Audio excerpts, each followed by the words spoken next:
Look closely. Closer than reading distance. Closer than the monks who made it ever let anyone stand. 1200 years ago, on an island off the coast of Scotland, a man laid a quill against a sheet of calfskin and began a page that would take a month of his life. He never signed it. No one who worked on this book did. But everything else about them, their tools, their pigments, their habits, even their mistakes, is still here. This is the story of the book, and of what the ink remembers. The story begins with an exile. Columbcille, the dove of the church, was a prince of the Nail who loved books enough to go to war over one. A king ruled against him. To every cow belongs her calf, to every book its copy. A battle followed, and in 563 he crossed the sea with 12 companions to Iona, a sliver of Hebridean rock barely 3 miles long.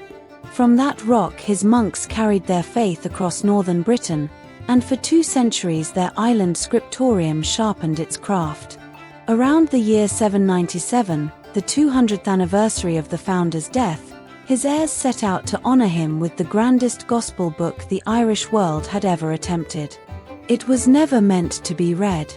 It was meant to be seen, carried high in procession, a relic in ink.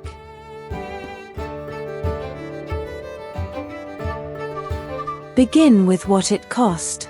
Modern scholars have counted the skins. 185 calves gave their hides for the vellum, culled from herds of more than 1,200 animals, on an island where winter fodder ran short and surplus calves became pages.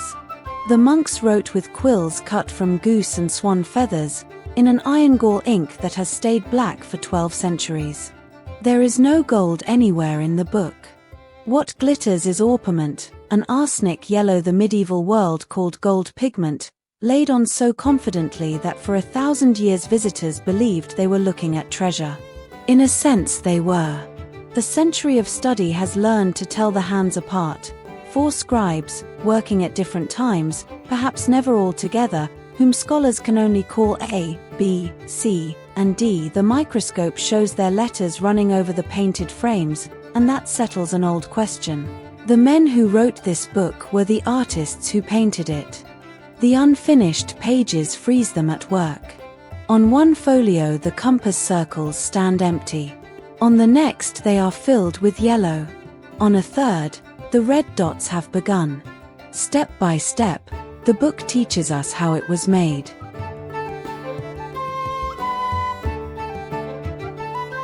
What those hands achieved still defies belief. The Virgin and her child, the oldest image of them to survive in any gospel book of the Western world, her mantle purple, the color of emperors. Christ enthroned among peacocks, the bird the ancients believed incorruptible. A carpet page of pure ornament, 8 circles hiding more than 50 peacocks in the knotwork.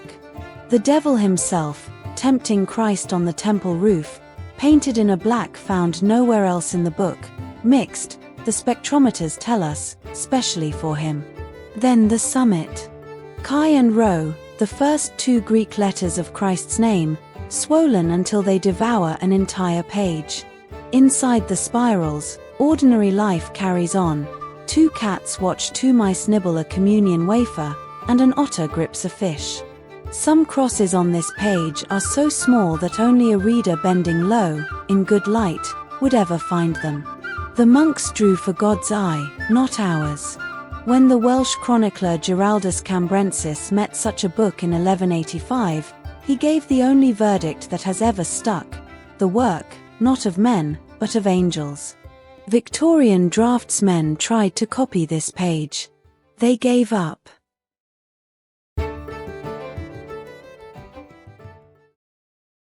And then the work stops. On one folio the dark line framing a capital letter breaks off half-drawn, as if the painter set down his brush between one stroke and the next. The reason came from the sea. In the summer of 795, sails rose off Iona. The Norsemen came for what monasteries kept, silver and slaves. They burned the island in 802, and in 806 they slaughtered 68 monks. The survivors crossed to Ireland, to a new monastery at Kells in County Meath, and their great unfinished book crossed with them. An open boat, a half-painted gospel, and the sea. One monk, Blarmac, stayed behind. When the raiders came back demanding Columba's shrine, he refused to speak. They tore him apart.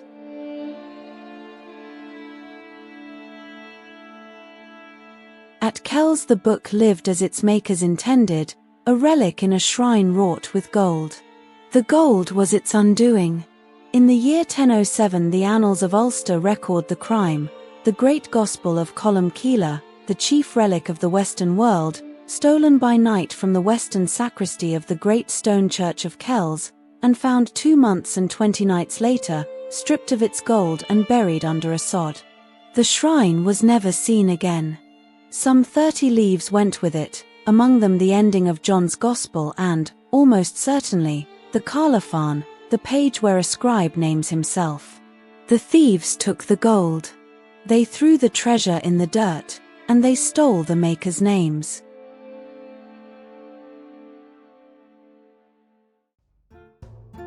The book itself tells us what happened next. Monks copied land deeds onto its blank pages in Irish, the safest archive in the kingdom, and those charters prove it sat at Kells for another 6 centuries. Then war found it again. In the rebellion of 1641 the church of Kells was wrecked, fit afterward, one report said, only for the stabling of horses.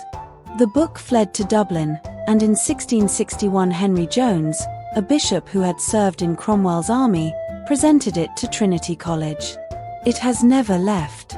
Queen Victoria signed it in 1849. Or believed she did. The librarians had handed her a modern flyleaf.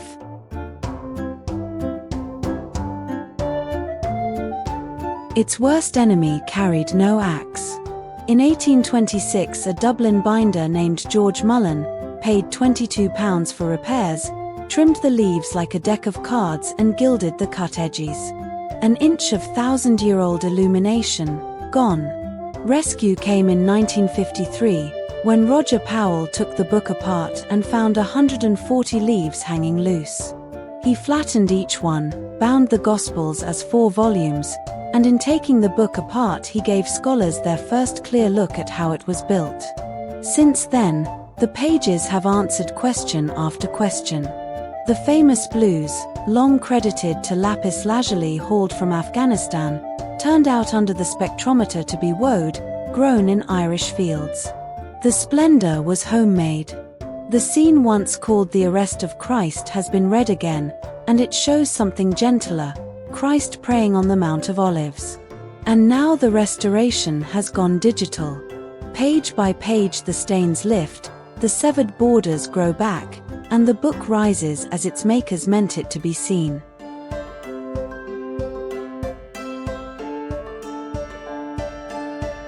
In 1992 the world's Kells scholars met in Dublin and put their hardest question to a show of hands.